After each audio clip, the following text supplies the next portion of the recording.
Selamat datang kembali di channel Borneo Trader. Bagi Bapak Ibu dan teman-teman yang baru join, saya ucapkan selamat bergabung di channel Borneo Trader.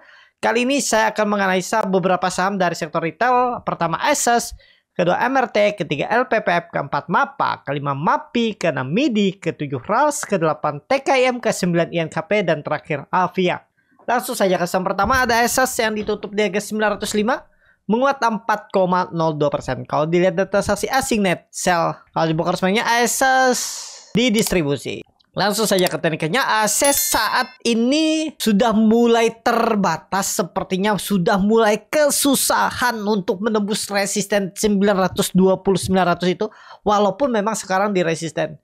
Dan juga ASUS ini kan sudah selesai masa kontraknya dan dia akan berganti nama nanti di 2025. Mungkin nggak ASUS lagi. Jadi saat ini gimana ASUS untuk tren jangka pendeknya? Nggak kemana-mana kalau pandangan saya ya. Hati-hati pokoknya. Ini aja Bapak Ibu yang masih hot. Kalau beli harga-harga pucuk sekarang di atas 80 boleh hot. Jebol itu kalau mau sabar menunggu boleh di hot. Kenapa? Karena pandangan saya juga nantinya kalau ISG ada koreksi, entah itu di awal bulan Oktober atau pertengahan, kemungkinan nggak dalam koreksi ISG ya. Jadi koreksi ISG itu mungkin membuat ASUS itu koreksinya palingan mentok itu 750.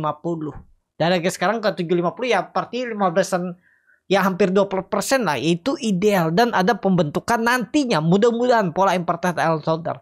Kalau minggu depan dikasih koreksi sampai mungkin, atau 2 minggu, 3 minggu dikasih sampai 800-750, itu malah kesempatan Bapak Ibu buyback atau average down atau baru beli.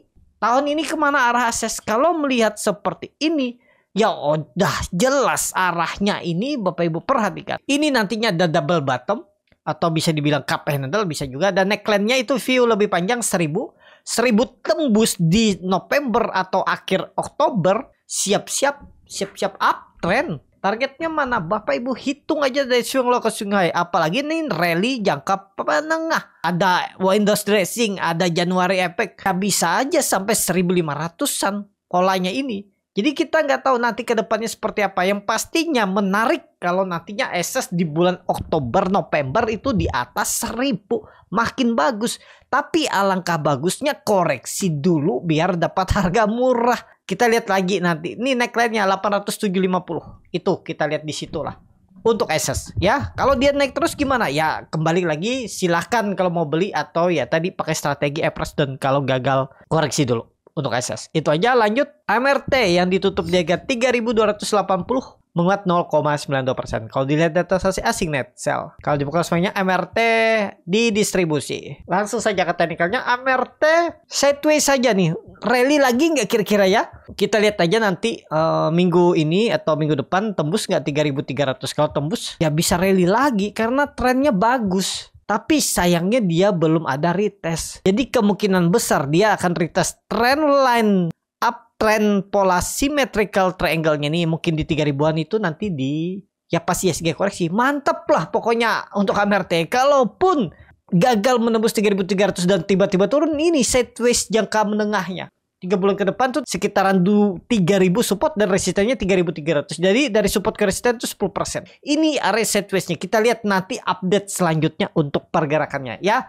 Kita lihat dulu. Dan disclaimer ini bisa aja salah ya. Itu aja untuk MRT. Lanjut LPPF yang ditutup di harga 1565 sama harga penutupan hari sebelumnya. Kalau dilihat data saksi asing net sell, kalau dibuka resminya LPPF diakumulasi. Langsung saja ke tekniknya. LPPF besok harus rebound ya, risknya kecil nih kalau Bapak Ibu minat, tapi disclaimer ya belum tentu. 1450 1550 timbang turun itu turun ya 2,5% cut loss. Kalau jalan kemana nih arahnya? 1600-an, 1600, 1700. Kita lihat besok harus rebound ya.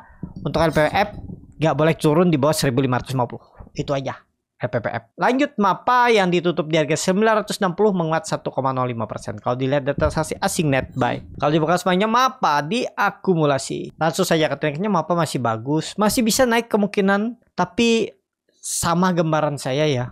Kalau dia bisa naik tuh maksimal 1000. Setelah itu ya tetap kepentok dan seperti ini sideways-nya. Jadi kalau misalnya ini udah kelihatan sepertinya ya, MAPA kalau misalnya masih bisa ngangkat besok atau minggu depan itu maksimal 1000, dan area sideways-nya ini support yang akan dijaganya tetap pola inverted shoulder-nya ini 880. Jadi aman nggak MAPA? MAPA aman dan trennya kemana MAPA?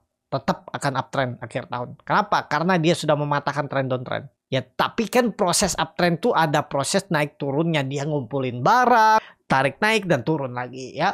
Pokoknya selama di bawah 1000 ya kemungkinan besar ngumpulin barang. Harusnya EMA 200 dijaga. Saat ini EMA 200 di 875. Kita lihat nanti ke depannya. MAPA. Lanjut MAPI yang ditutup di 1785 terkoreksi 0,5%. Kalau dilihat data sesi asing net. Kalau dibakar semuanya MAPI di distribusi. Langsung saja ke tekniknya MAPI. Waduh, mulai sideways di atas ya. Ya kita nggak tahu seperti apa nih sentimennya. Tapi ya kalau memang ditarik naik minggu depan tuh ya tarikan sekali lagi nya 2000 atau kena buang dulu. Kalau buang kira-kira kemana nih arah turunannya? Maksimal. Nggak akan jauh. 1550-1600. Itu maksimal turunannya. Nanti kalau ISG koreksi. Ini kan dia sideways trend pendek. Ini antara minggu depan ditarik naik atau kena buang aja lagi. Untuk apa? Saat ini ya. Tapi gimana trennya jangka menengah sampai akhir tahun? Bagus. Tetap 2000 akan ditebusnya tahun ini ya. Untuk MAPA. Lanjut MIDI yang ditutup di 462 terkoreksi 0,43%. Kalau dilihat data transaksi asing net buy. Kalau dibuka semuanya MIDI di distribusi. Langsung saja ketikanya MIDI juga dipucuk. Kalau ditanya area beli nggak? Sebenarnya ini bukan area beli. Kenapa? Karena terlalu beresiko. Resikonya besar. Walaupun memang bisa naik. Tapi Bapak Ibu siap nggak?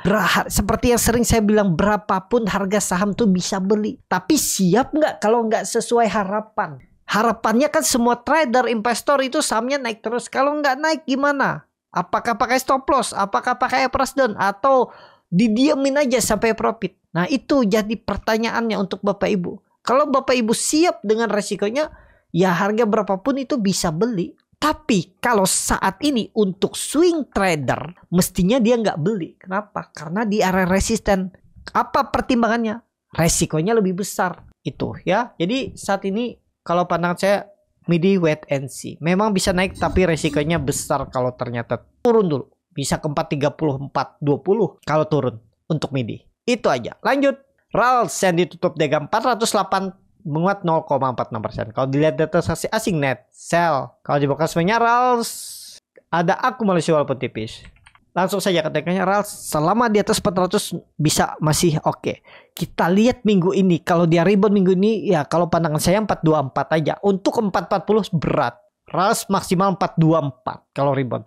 Risknya kecil jebol 396. Pertimbangkan stop loss mungkin 3,5% atau average down aja lah. Kalau Bapak Ibu nggak pakai stop loss asal sabar ya. Average down di 380, 370 untuk RALS. Itu aja. Lanjut. TKIM yang ditutup di 7.300 terkoreksi 0,34%. Kalau dilihat data transaksi asing net buy. Kalau dibuka resminya TKIM di distribusi. Langsung saja ke TKIM masih sideways, masih bertahan 7.000 masih dipertahankan. Maksudnya 7.200 masih dipertahankan. Kemana minggu ini sisa 1 hari perdagangan? Sepertinya nggak kemana-mana dan perlu hati-hati kalau hari ini jebol support 7.200, 6.800 arahnya dulu. Tapi gimana untuk jangka menengah? Jangka menengahnya masih oke. Ya, tapi ya swing low-nya bisa cukup dalam 6.500, 6.800. Itu aja yang Bapak Ibu harus siap untuk TKIM ya. TKIM ini akan menarik nantinya. Kalau dia sudah bergerak di atas 7.500, 7.600 itu menarik. Siap-siap uptrend. Kita nggak tahu nih swing low-nya di mana. Apakah di 7.200, 6.600, 6.800 atau jelek-jeleknya swing low-nya terlalu dalam lagi. Balik double bottom di 6.200. Kita lihat 3 support itu dulu untuk TKIM. Itu aja. Lanjut. INKP yang ditutup di 8.475 terkoreksi 0,29%. Kalau dilihat data transaksi asing net buy. Kalau dibuka semuanya INKP di distribusi. Langsung saja ke tekniknya. INKP saat ini masih kuat naik. Cuman hati-hati nih.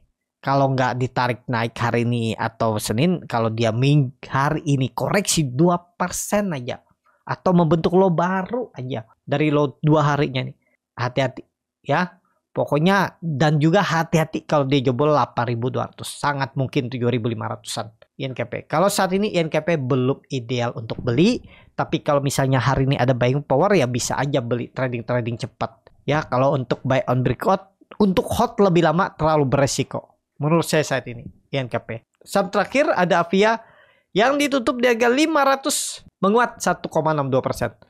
Kalau dilihat data transaksi asing net sell, kalau dibongkar semuanya Avia didistribusi. Langsung saja katanya Avia mulai bangkit. Yang perkiraan saya dia nggak mampu nembus 480, ditembus dan 500 akhirnya ya.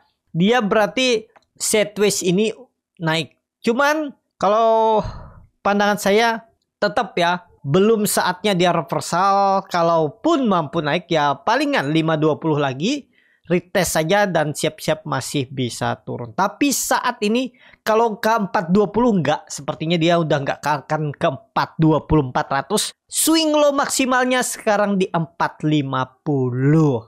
Ya, sekarang saya jadi sisa floating loss itu sekitar, harga saya itu 535 ya. Jadi sekarang floating lossnya sekitar 6%-an.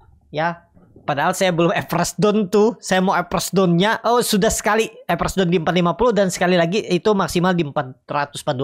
Jadi tetap average saya itu di sekitaran 530, 535 itu. Jadi ya tetap target saya Avia lewat 600 lah tahun ini mudah-mudahan. Ya, saya tetap masih percaya dengan fundamental. Ya mau nggak mau percaya aja. Karena melihat GCG-nya juga bagus. Laporan keuangannya cukup bagus. Konsisten bagi dividen. Udah itu tinggal tunggu waktu nanti ada aja. Ya untuk Avia. Saat ini kalau ditanya boleh beli nggak? Kalau Bapak Ibu mau trading jangka pendek itu stop loss-nya terlalu dalam. Potensi upside-nya pendek. Ya paling 4%-an. Ya silakan kalau mau. Atau kalau mau beli sekarang dan sabar menunggu cicil-cicil dulu boleh. Targetnya masih jauh tuh 600. Mudah-mudahan sampai. Lebih bahkan mungkin. Kita lihat nanti. Disclaimer dianalisa kembali. Cukup sampai di sini video kali ini. Terima kasih untuk Bapak Ibu dan teman-teman yang sudah menonton video ini sampai selesai. Apabila channel Borneo Trader ini bermanfaat dan bisa menjadi bahan pertimbangan Bapak Ibu dalam membeli, menyimpan dan menjual sahamnya, bisa klik tombol subscribe dan nyalakan lonceng notifikasi. Ada kritik, saran ataupun pertanyaan, bisa langsung tinggalkan di kolom komentar. Bagi Bapak Ibu dan teman-teman yang baru belajar trading, masih bingung memilih saham, bingung membuat trading plan, bisa join trading bersama Borneo Trader. Nanti dipilihkan saham-sahamnya dan dibuatkan trading plan-nya beserta chartnya dan juga free konsultasi portfolio. Kalau tertarik, DM Instagram Borneo Trader. Sampai ketemu. Tetap semangat dan semoga bisa terus cuan.